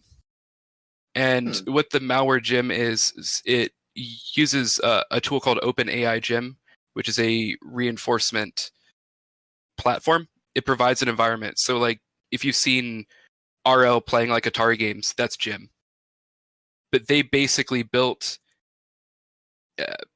reinforcement learning to train against some static analysis antivirus software to modify itself while still like remaining active and redeploy. And it was able to learn, I think that there's a paper on it. I don't have the exact stuff in front of me, but like it was able to like fool the antivirus fairly well over time, and they've imported like I think a lot of different samples in there, so it's kind of interesting. You can play with it as open source. Yeah, no, that's really cool. People were asking about what data sets that you've used to train on like your various projects on. So that's a really cool source to look into. Are there any other data sources that people would be able to play with besides that? Yeah, so there's a bunch of PCAPs out there, and I forget the name. I'm searching it real quick. Oh well, it's on it's on Google if you search for it. But there's a giant like 10 gig PCAP, and all of them are categorized. and their actual attacks. Unfortunately, it was recorded like I think 10 years ago or so, but their actual attacks, and you can train ML on it to predict what these different attacks were. There's a similar data set that came out a couple years ago from the University of New Brunswick, I believe. You have to like email someone to get it, but it's this giant similar sort of PCAP where you can train. Splunk has also released a like 100 gig like flow log, or however Splunk stores those things, which is similar, and all of that's open source and you can play with it. That's really cool. There's not much for attacker stuff. That's what I was about to ask. Yeah, but like CVEs are free. You can like churn that into like a reasonable data set. Like MSF itself, like with the scoring and the indicators and things like that, like you can build your own fairly easily, which is what we did. I ended up being asked to not release that data set. But yeah, easy enough to do it at home. So like along that tangent, do you see like the average pen tester sort of starting to fall into this like just pattern of doing machine learning and stuff for their daily tasks rather than just like doing their manual testing, just throw some machine learning bot at it or something, just walk away for a little bit? Or what's going on with that? I don't think it's quite there yet. There's definitely tasks today that you can automate, but I still feel like you can automate things in a much more predictable and accurate fashion with if statements right now. Sure. As far as like target identification and like profiling and things like that, there's definitely some potential use cases there, but training models is hard. Corralling giant data sets is hard, and it's almost too unpredictable to be relied upon. Yeah, because I know there was a challenge out there that trying to like was the DARPA challenge? I don't remember. Where they got a bunch of universities together to try and do a bunch of like attack machines with just machine learning. And the winners got a huge grant. But I don't know how accurate it would be. I'm not like educated in machine learning nearly at all though. But just like data sets out there like that you'd have to create, I feel like it would have to be very diverse if it would be useful in any form or fashion. Yeah, absolutely. And the more specific you get, the worse your predictions are going to be on actual data. It's called overfitting. And that challenge, by the way, I think it was called the 1,000 Needles Challenge. And yeah, they were able to like do it fairly accurately and very quickly. Dang. Do you think like you'd be able to create like a, not necessarily you in general, but like a general use open kind of like hack me sites like Hack the Box to generate a functioning, like out in the wild machine learning kind of attack, just the script? I'm not sure, because with CTF specifically, you're dealing with a lot of things that you don't really see. You're dealing with things that only have one answer, or everything has an answer too. From what I've seen, like for building these things, I imagine just generating environments with like Puppet or Terraform is probably a more effective approach, just to get a more like realistic sort of environment. For sure. Yeah, because that's something I've noticed with Hack the Box, because I'm currently taking my OSCP, or not, well, I'm doing the labs for it rather, and it's much more realistic than Hack the Box and such, because Hack the Box kind of tunnel visions on this very specific vulnerability where 90% of vulnerabilities are going to be like default credentials or something. Yeah, absolutely. One other interesting thing about CTFs, and the company I was at, I think discussed doing this, but didn't do this. But there were companies that probably have done this. Is we've thrown CTFs like at like several B-sides and things like that, and they were always considering collecting all the traffic and using that for machine learning models. Ooh. So one of the questions from the chat is about looking into other applications like OCR, speech recognition, and filters and tools to poison ML. Yeah, so I'm definitely not an expert on this, but there's a lot of good research, especially into image recognition, where I think there's an exploit out there, a quote-unquote exploit, where you can essentially fool image recognition with like a single pixel placed in the right place. And that all has to do with, so the way image recognition typically works is it actually works oddly similar to a human eye, where it scans small areas first and then grows into larger patterns. So by placing the right thing in the right place, it'll disrupt those patterns. So you're not seeing a dog anymore, you're seeing something that it doesn't understand. One kind of interesting thing I did want to bring up, and I'll post the link. There's an archive paper that came out, I think last year, maybe 2 years ago. I just posted it in chat.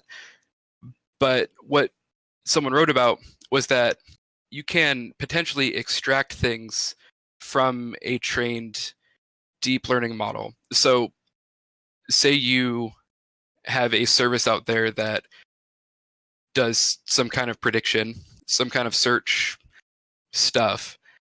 They found that you can actually pull out like PII. I think in this case it's actually social security numbers from a trained model by more or less cleverly injecting things like partial information that it tries to correct, and you end up getting a full social or a full like person's name.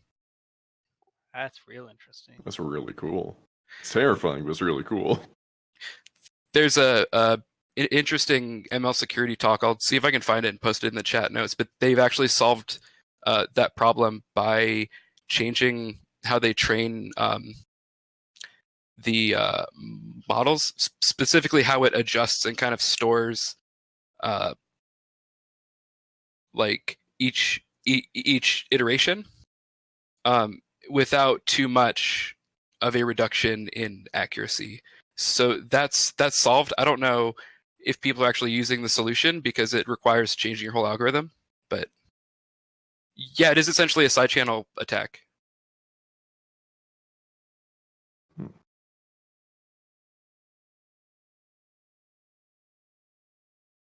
One other potential use case that I kind of wanted to bring up, and I'm sure like 3-letter agencies have worked on this. I mean, I don't know for sure, but I imagine is using ML for stelimetry.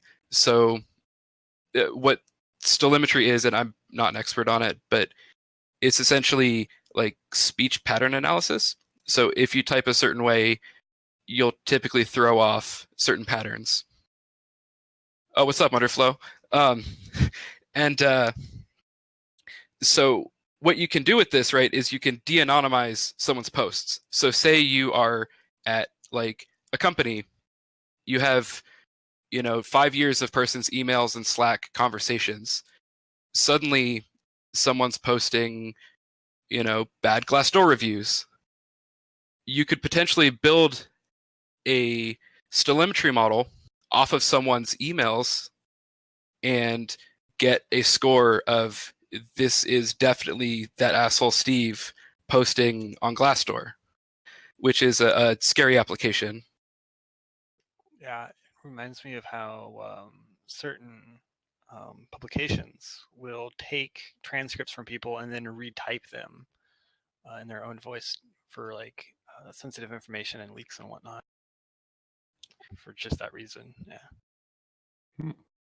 I know Facebook did something similar with telemetry and stuff, where it's like it can gauge your personality and whatnot just off of like a few. I think it was like under 50 likes or something. It can determine a whole bunch of things about you. Really interesting stuff.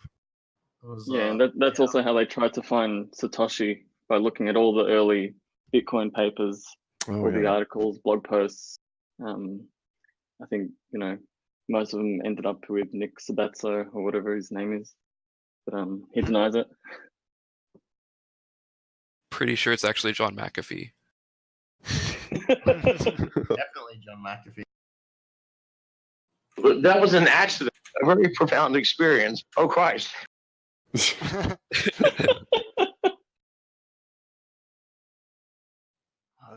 never a bad moment for the John McAfee soundboard. Oh, Christ. Got it. Cool. So I guess, like, what's the plan now? What's the like for your future machine learning endeavors? Like, where do you want to where do you expect it to be, like, this sort of next year? So I'm personally out of it. I'm not really interested in pursuing ML as a hobby or professionally. I feel like there's a lot of hype around it. There's a lot of like misinformation, and historically in the past, when there's been hype around ML, it's been followed by a lot of like mistrust in ML because it hasn't been able to produce the miraculous results that people are expecting. I'm not sure that's going to be the case. I think that we're making a lot of applications out of it. It just it's not something that I really want to be involved with right now. But as far as like applications for technology, I think that we're going to on kind of the blue team side of things. I think that we're going to be able to do attribution a lot easier. I think that we're going to be able to solve kind of the heuristics problems and generate like what looks like good fairly quickly. On the sort of attacker side, I would like to see some proof of concepts around. So there's kind of a technique called sentiment analysis, which is in essence you're like scraping a Twitter feed of all the comments about X company, and you can kind of gauge a sentiment or a subgroup's sentiment. So this is used a lot in like tactical marketing, lots of buzzwords and things like that. But it's a fairly solved problem as far as I know. But I'd like to see it in reverse. So what are the hashtags that you can use to take down an individual? What are the things that you can use to get a certain group to dislike a certain other group, and things like that? I think that there's probably a lot of research into this already being done, but I'd like to see it open sourced. And then more like smart automation, target detection, things like that. I think it's going to be a lot more common. What else? I have like a list of things that I was.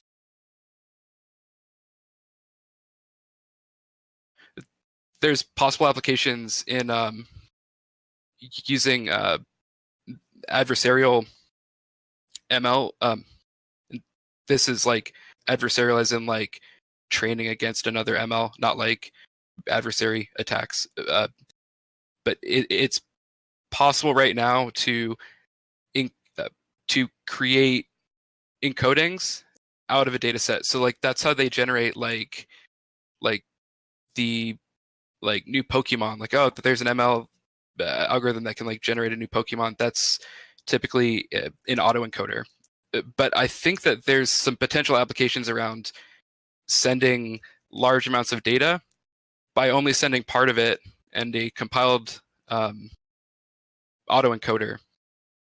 And I think that you can use that for things like cryptography or steganography as well.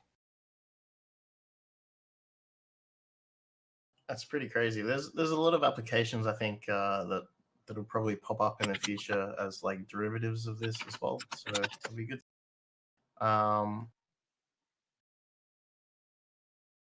FBI, you have a question? Yeah, so this was asked by someone in general chat, Green Leopard 590. They asked if you're aware of anyone using machine learning for malware generation or antivirus evasion techniques.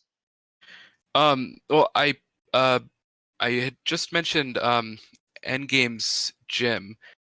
That's not productionized. I don't think anyone's using that like to generate actual malware, but I could be wrong. I'll post that link in chat. As far as I know, that's the only like public research, but I'm definitely not an expert on this. So there's probably a lot being done for generating evasive signatures and things like that.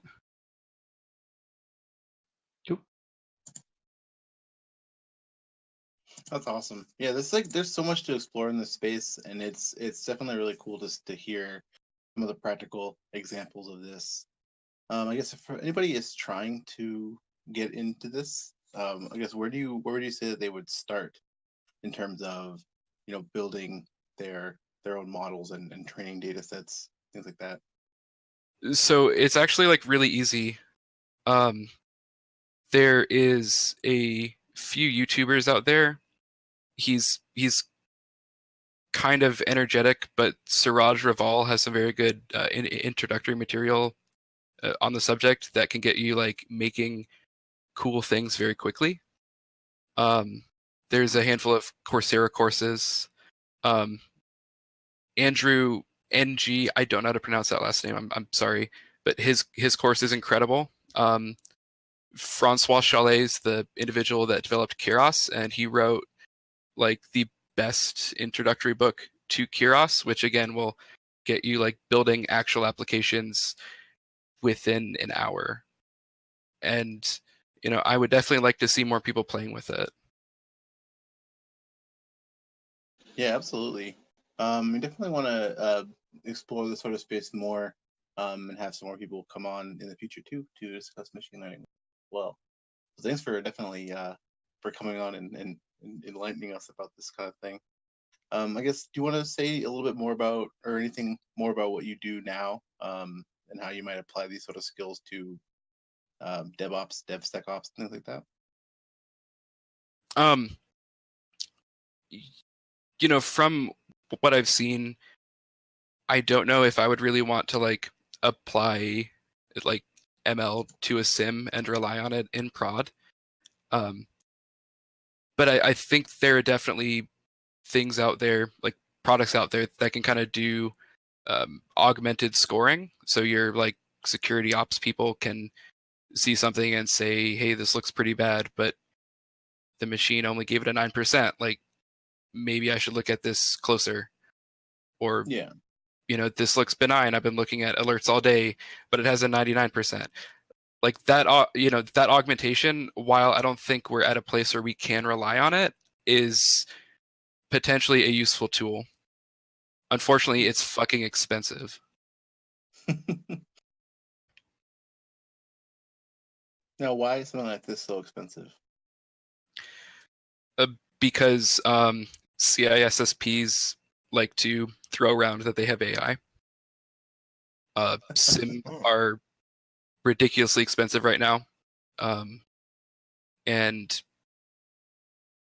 so people in security who can spend their company's money spend it.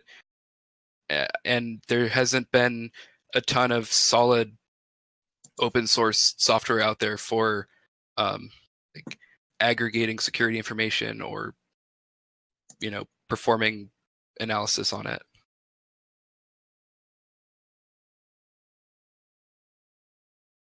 Yeah, security glitter. I like that. Not cheap at all. Yeah. Awesome. So I guess does anybody have any more questions for Metis before we get going? Wrap it up.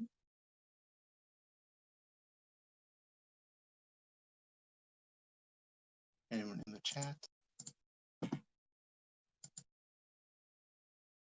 Okay. So yeah, I guess all the resources that you shared, I definitely want to put into our show notes because there's a lot of interesting stuff here. The very last thing, ancient AI. Did we talk about the Discord vuln with the URI? No, we didn't. Does anybody want to touch on that real quick before we go? Oh shit, which one? URIs are bad. Calculator one. I don't think it's I mean, it comes down to you can execute URIs if someone clicks a link in Discord or the URI in Discord. Oh yeah, yeah. We were playing with that like a long time ago. Yeah, wasn't it's that been the out thing since. like Black Hat? It's been a ton out actually. I think it was first released in like August or something of 2018, and like they've just been trying to patch it, and it's just been new versions coming out.